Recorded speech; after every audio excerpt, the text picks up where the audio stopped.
qui a dit qu'en dehors de 1, 2, 3, il y a 8 points qui sont bloqués. Vous faites de la confusion.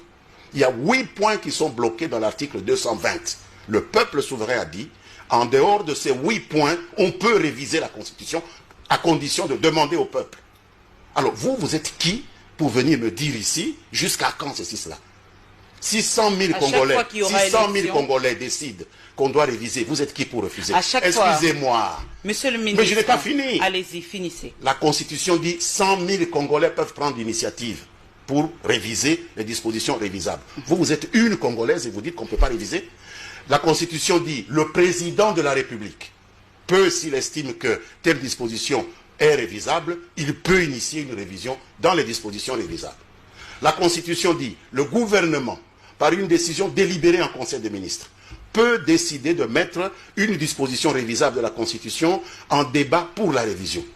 La Constitution dit 50 parlementaires peuvent décider par une pétition de mettre aux délibérations une disposition révisable de la Constitution. Alors vous, madame, vous dites non, moi je refuse. Est-ce que la Constitution vous a donné ce droit-là?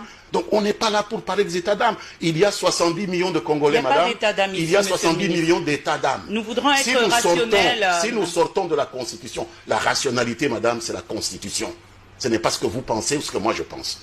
Alors discutons à ce niveau-là. On va discuter à ce niveau-là. Voilà. En 2011, on a révisé l'article 71. C'était pas non révisable. Où est le problème? Bien sûr, c'était révisable. On va évoluer. La terre n'a pas Maintenant, on tend vers la révision de l'article 197. Oui. Monsieur le ministre, quel est le problème? Avant l'organisation de chaque élection aujourd'hui, on va commencer à réviser les articles. Et vous croyez que nous sommes le seul pays dans ce cas? Même en France, on continue à réviser.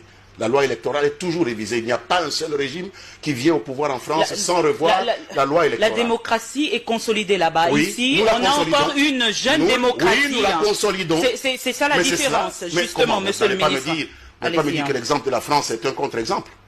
Vous tous, vous êtes en train de piaffer devant ces vieilles démocraties. On n'est pas en train de piaffer, monsieur le ministre, s'il vous plaît. S'il vous plaît.